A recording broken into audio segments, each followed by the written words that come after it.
Firstly ఎవరైనా WhatsApp university students ఉంటే ఈ వీడియోని స్కిప్ చేసేయండి. నాకు తెలిసినంత వరకు మన తెలుగు స్టేట్స్లో అలాంటి వారు ఉండరు. ఒకవేళ మీరు కమెంట్ చేయాలనుకున్న వీడియోని ఎండ్ వరకు చూశాకనే కమెంట్ చేయండి. ఓకే, గత కొన్ని రోజులుగా మనం Iran and Israel war daily చూస్తూనే ఉన్నాం కదా. అసలు ఈ వార్ ఎందుకు జరుగుతుందో మీకు తెలుసా? ఈ వార్లో ఇప్పటి వరకు 1000 మంది చనిపోగా 6000 మంది గాయపడ్డారు. Israel nukes, tech and western support తో ఒక పవర్ఫుల్ నేషన్ గా ఉంటే ఇరాన్ ఒక రీజనల్ సూపర్ పవర్ గా అప్రైజ్ అవుతుంది. ఇరాన్ హమాస్ ని సపోర్ట్ చేస్తుంది అండ్ ఇజ్రాయెల్ గాజా మీద ఎయిర్ స్ట్రైక్స్ చేస్తుంది. ఈ జియో పొలిటికల్ వార్ క్రియేట్ అయ్యేది పొలిటీషియన్స్ వల్ల అండ్ బలయ్యేది మిలిటెంట్స్ అండ్ సివిలియన్స్. మీడియాని ఫాలో అయ్యే వాళ్ళు ఇది ఒక రిలీజియన్ కోసం జరుగుతున్న వార్ అని అనుకోవచ్చు. వాళ్ళు అనుకోవడంలో తప్పులేదు. బికాస్ వెస్టర్న్ మీడియా ఇజ్రాయెల్ ని ఇన్నోసెంట్ గా చూపిస్తే మిడిల్ ఈస్టర్న్ మీడియా ఇరాన్ పైన సింపతి చూపిస్తుంది. అంతేకాని నిజమేంటో పబ్లిక్ కి అస్సలు చెప్పట్లేదు. ఈ మీడియా వాళ్ళు Shia versus Jew and Muslim versus Zionist అని డివైడ్ చేస్తున్నారు.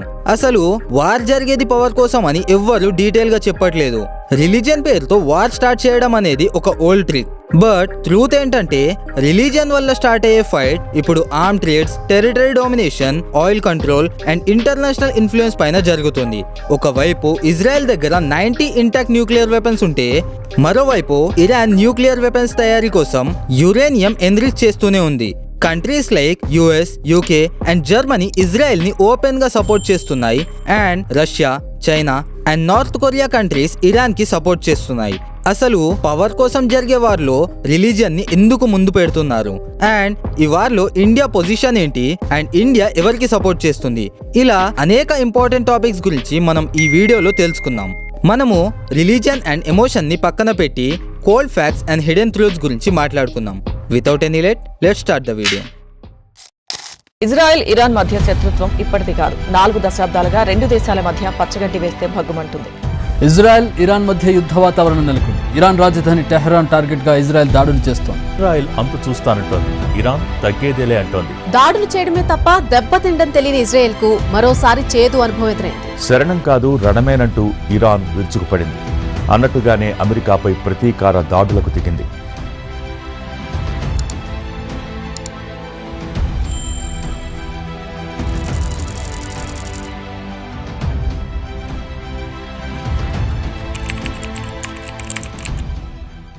ఇరాన్ వర్సెస్ ఇజ్రాయెల్ ఒక కొత్త యుద్ధం ఏం కాదు. 14th May 1948 రోజున ఇజ్రాయెల్ ఒక ఇండిపెండెంట్ కంట్రీ అయ్యింది. అప్పట్లో ఇరాన్ అండ్ ఇజ్రాయెల్ మధ్య రిలేషన్స్ బాగుండేవి. కానీ 1979 ఇరాన్ లో ఇస్లామిక్ రెవల్యూషన్ జరిగాక Iran versus Israel war start అయ్యింది. ఇరాన్ లో 1979 కంటే ముందు షా పహల్వి అనే మొనార్క్ రూల్ ఉండేది. ఈ షా పహల్వి ఎప్పుడు ఇస్లాం రూల్స్ కి అగైనెస్ట్ గా ఉండేవారు అండ్ ఇస్రాయెల్ కూడా షా పహలవి కింగ్స్ కి సపోర్ట్ చేస్తూ ముస్లిం కంట్రీ అయిన ప్యాలెస్టైన్ ని ఆక్యుపై చేయాలని అనుకున్నారు. 1979లో ఆయతుల్లా ఖోమేనీ ద్వారా లీడ్ అయిన ఇస్లామిక్ రెవల్యూషన్ తర్వాత ఇరాన్ మొనార్క్ సిస్టమ్ నుండి ఫ్రీ అయింది అండ్ అప్పటి నుండి ఇజ్రాయెల్ ని ఎనిమీ ఆఫ్ ఇస్లాం గా డిక్లేర్ చేసింది. ఆ తర్వాత Iran anti Israel militants group అయిన హెజ్బొల్లా అండ్ హమాస్ మిలిటెంట్స్ కి సపోర్ట్ చేయడం స్టార్ట్ చేశారు. ఈ గ్రూప్స్ ని ఫైనాన్షియల్ గా, మిలిటరీలీ అండ్ లాజిస్టికల్లీ సపోర్ట్ చేస్తుంది అండ్ ఇజ్రాయెల్ వాళ్ళు హెజ్బుల్లా అండ్ హమాస్ ని టెర్రరిస్ట్ గ్రూప్ గా డిక్లేర్ చేశారు. కానీ ఈ రెండు కంట్రీస్ మధ్య ఎంత శత్రుత్వం ఉన్నా కూడా 2006 నుండి 2023 వరకు ఇండైరెక్ట్ గానే వార్స్ జరిగాయి అండ్ 2024 నుండి డైరెక్ట్ గా వార్స్ చేయడం స్టార్ట్ చేశారు. ఈ రెండు కంట్రీస్ మధ్య ప్యాలెస్టైన్ లో ఉన్న 1000 మంది సివిలియన్స్ బలయ్యారు. ఇలా ప్యాలెస్టైన్ లో ఇప్పటి వరకు 57,800 మెంబర్స్ చనిపోయారు. ఈ వార్ లో రిలీజియన్ అనేది ఒక ఔటర్ లేయర్ మాత్రమే. రూట్ లో ఉండేది identity, survival and regional power. Iran కి మిడిల్ ఈస్ట్ లో ఇస్లామిక్ లీడర్షిప్ కావాలి అండ్ ఇజ్రాయెల్ కి regional military dominance and political legitimacy protect చేయాలి. ఇరాన్ కంట్రీ ఒక ఇస్లామిక్ రిపబ్లిక్ అండ్ ఇజ్రాయెల్ ఒక Jewish state. So religion conflict లాగా ప్రెజెంట్ చేయడం easy and emotional trigger లాగా మారింది. ఈ గ్రూప్స్ రిలీజియస్ సెంటిమెంట్ మీద యూత్ ని రాడికలైజ్ చేసి ఇజ్రాయెల్ మీద వార్ లీడ్స్ చేస్తున్నాయి. ఇజ్రాయెల్ కూడా రిలీజియన్ ని షీల్డ్ లాగా వాడుతుంది. We are protecting the Jewish homeland అని స్పీచెస్ ఇస్తున్నారు. వీళ్ళు రిలీజియన్ ని ఒక వెపన్ లాగా వాడుతున్నారు. ఇంటర్నల్ గా పబ్లిక్ సపోర్ట్ కోసం అండ్ ఎక్స్టర్నల్ గా జస్టిఫికేషన్ కోసం. అండ్ వాటికి proofs nuclear weapons. So religion ఒక మాస్క్ మాత్రమే.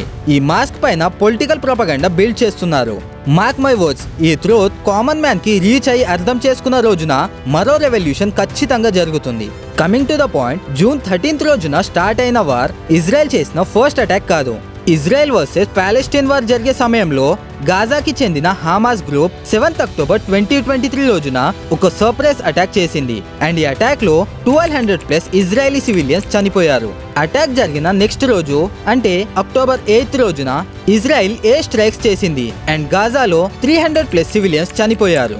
ఈ హమాస్ చేస్తున్న అటాక్స్ వెనుక ఇరాన్ సపోర్ట్ ఉండడం వల్ల దీన్ని ఒక డైరెక్ట్ థ్రెట్ లాగా కన్సిడర్ చేస్తూ ఇజ్రాయెల్ మెల్లగా ఇరాన్ ని అటాక్ చేయడం స్టార్ట్ చేసింది.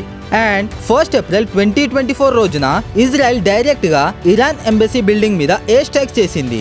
ఇరాన్ ఈ అటాక్ ని రెడ్ లైన్ క్రాసింగ్ గా భావించి మనం సైలెంట్ గా ఉండకూడదు అండ్ మన సోల్జర్స్ కి జస్టిస్ కావాలి అంటూ 13th ఏప్రిల్ రోజున 300 డ్రోన్స్ అండ్ మిజైల్స్ ని డైరెక్ట్ గా ఇజ్రాయెల్ పైన లాంచ్ చేసింది. ఈ అటాక్ ని ఇజ్రాయెల్ యొక్క ఐరన్ డోమ్ ఇంటర్సెప్ట్ చేసినా కూడా ఇది ఒక హిస్టారికల్ మూమెంట్ గా నిలిచింది. బికాస్ ఐడియాలజికల్ గా అపోజ్ చేసిన ఇరాన్ ఇప్పుడు డైరెక్ట్ గా ఫిజికల్ వార్ లో ఎంటర్ అయింది. సో ఈ ఎయిర్ స్ట్రైక్ జరుగుతున్న టైంలో ఇరాన్ న్యూక్లియర్ బాంబ్స్ తయారీ చేయాలని ఒక గోల్ లాగా పెట్టుకుంది. ఇరాన్ ఒకవేళ న్యూక్లియర్ బాంబ్ తయారీలో సక్సెస్ అయిందంటే ఇజ్రాయెల్ పైన 100% అటాక్ చేస్తుందని నమ్మారు. సో ఇజ్రాయెల్ వాళ్ళు ఆపరేషన్ రైజింగ్ లయన్ పేరుతో ఓవర్ 100 లొకేషన్స్ లో ఉన్న nuclear plants, missile factories and IRGC head quarters పైన స్ట్రైక్ చేసింది.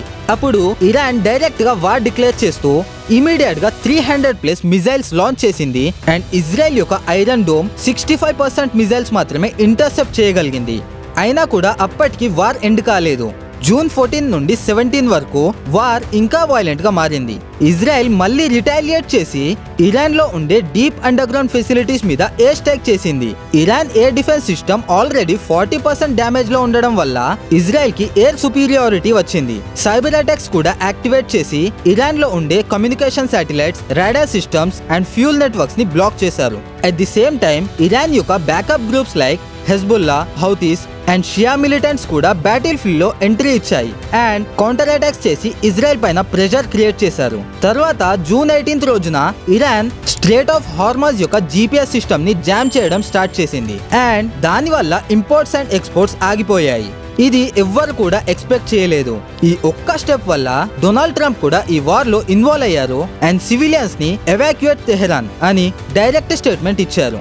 అండ్ ఇజ్రాయెల్ కి తన వెపన్స్ ప్రొవైడ్ చేసి ఇజ్రాయెల్ ని ఇంకా స్ట్రాంగ్ చేశారు. మరోవైపు చైనా ఇరాన్ ని సపోర్ట్ చేస్తూ ఇరాన్ పైన అటాక్ ని మేము యాక్సెప్ట్ చేయలేము అని చెప్పారు.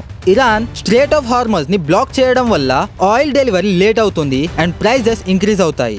దీనివల్ల చైనా, జపాన్ అండ్ ఇండియా పైన కూడా ఇంపాక్ట్ పడుతుంది అండ్ ఆయిల్ ప్రైసెస్ పెరగడం, షిప్పింగ్ రూట్స్ డేంజర్ లో పడడం అండ్ స్టాక్ మార్కెట్ క్రాష్ అవ్వడం వల్ల US intelligence and European allies serious గా ఇంటర్ఫియర్ అయ్యారు అండ్ అమెరికా డైరెక్ట్ గా ఇజ్రాయెల్ పైన ప్రెషర్ పెడుతూ సీజ్ ఫైర్ యాక్సెప్ట్ చేయకపోతే సివియర్ బ్యాక్లాష్ ఫేస్ చేయాల్సి వస్తుందని చెప్పింది.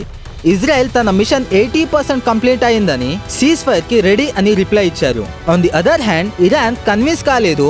But economic collapse, public protest and infrastructure destruction చూసి ఆయతుల్లా అడ్వైజర్స్ కూడా సీజ్ ఫైర్ యాక్సెప్ట్ చేయమని చెప్పారు. కానీ ఇది టెంపరరీ సీజ్ ఫైర్ లాగానే కన్సిడర్ చేస్తున్నారు. ఎందుకంటే ఇరాన్ అండ్ ఇజ్రాయెల్ కలిసి తీసుకున్న డిసిషన్ కాదు. Global pressure and Gulf diplomacy వల్ల ఒక చిన్న పాజ్ ఇచ్చారు. రెండు పక్కల కూడా మిలిటరీ హై అలర్ట్ లోనే ఉన్నారు. హెజ్బుల్లా, హౌతీస్, సిరియాలో ఉండే ప్రాక్సీ గ్రూప్స్ యాక్టివ్ గా ఉండడం వల్ల ఈ cease fire any time break అవ్వడానికి ఫుల్ పాసిబిలిటీస్ ఉన్నాయి. సో వార్ జరిగింది అండ్ చిన్న పాజ్ ఇచ్చారు అండ్ మళ్ళీ రీస్టార్ట్ అవుతుంది. కానీ మన ఇండియాలో జనాలు కొందరు ఇజ్రాయెల్ ని సపోర్ట్ చేస్తే మరికొందరు ఇరాన్ ని సపోర్ట్ చేస్తున్నారు. ఈ వార్ లో ఇరాన్ అనేది ముస్లిం కంట్రీ కాబట్టి కొంతమంది హిందూస్ ఇజ్రాయెల్ ని సపోర్ట్ చేయడం వల్ల కొంతమంది ముస్లిమ్స్ ఇరాన్ ని సపోర్ట్ చేస్తున్నారు. రిలీజియన్ పరంగా ఈ వార్ జరిగేది ముస్లిం వర్సెస్ జ్యూస్ అయినా ఇండియాలో మాత్రం హిందూస్ వర్సెస్ ముస్లిం లాగా అయిపోయింది. ప్రతి సోషల్ మీడియా అండ్ న్యూస్ ఛానల్లో మన Indians hated comments and abusive language తో వర్డ్స్ ఎక్స్చేంజ్ చేసుకుంటున్నారు. కానీ ఇక్కడ ప్రతి ఇండియన్ అర్థం చేసుకోవాల్సింది ఏంటంటే ఈ కంట్రీస్ లో వార్ జరిగితే మన ఇండియన్స్ పైన కూడా ఎఫెక్ట్ పడుతుంది. మన ఇండియా ఇజ్రాయెల్ తో defence, missile technology, cyber defence, agriculture లో పార్ట్నర్షిప్స్ డీప్ గా ఉన్నాయి. అలాగే ఇరాన్ తో కూడా historical cultural ties, oil dependency and regional balancing maintain చేయాలి. ఒకవేళ వార్ జరిగితే మిడిల్ ఈస్ట్ ఇన్స్టెబిలిటీ వల్ల ఆయిల్ కాస్ట్ పెరిగితే transportation, manufacturing, basic goods prices hike హైక్ అవుతాయి. అండ్ కామన్ మ్యాన్ అంటే మళ్ళీ మనలాంటి మిడిల్ క్లాస్ పైనే ఇంపాక్ట్ పడుతుంది. సో ఇండియా ఈ వార్ లో న్యూట్రల్ గా ఉండడమే సేఫ్ సైడ్. ఇది రిలీజియన్ బేస్డ్ వార్ కాదు, power politics, proxy game and regional domination కోసం జరుగుతున్న వార్. మన ఫోకస్ ఇండియాకి బెనిఫిట్ అయ్యే పీస్ సైడ్ మీద ఉండాలి. ఒక రిలీజియన్ ని హేట్ చేస్తూ వార్ ని సపోర్ట్ చేయడం కన్నా లాజిక్ తో ఆలోచిస్తారని అనుకుంటున్నాను. ఇండియా న్యూట్రల్ గా బిహేవ్ చేస్తుందనడానికి మరొక reason evacuations of Indians from both the countries. Iran and Israel Indians ని డిస్రెస్పెక్ట్ అండ్ టార్గెట్ చేయకుండా ఎవాక్యుయేషన్ లో హెల్ప్ చేశారు. అండ్ 24 జూన్ వరకు 3170 ఇండియన్స్ ఇండియాకి చేరుకున్నారు. ఈ వార్ లో ఇరాన్ ముస్లిమ్స్ మనల్ని డిస్రెస్పెక్ట్ చేయలేదు అండ్ ఇజ్రాయెల్ జ్యూస్ కూడా డిస్రెస్పెక్ట్ చేయలేదు. మనలో మనమే కుల మతాల పేరుతో హేట్రెడ్ ని పెంచుకుంటున్నాం. నా ఒపీనియన్ లో ఈ ఇరాన్ వర్సెస్ ఇజ్రాయెల్ కాన్ఫ్లిక్ట్ ఒక లెసన్ లాగా చూడాలి. రిలీజియన్ ని ముందు పెట్టి పవర్ కోసం ఎలా సివిలియన్స్ ని చంపుకుంటున్నారో మనకు క్లియర్ గా అర్థమవుతుంది. ఈ వార్ లో పబ్లిక్ ఎక్కువగా నమ్మేది సోషల్ మీడియాలో ప్రొవైడ్ చేసే మిస్ఇన్ఫర్మేషన్.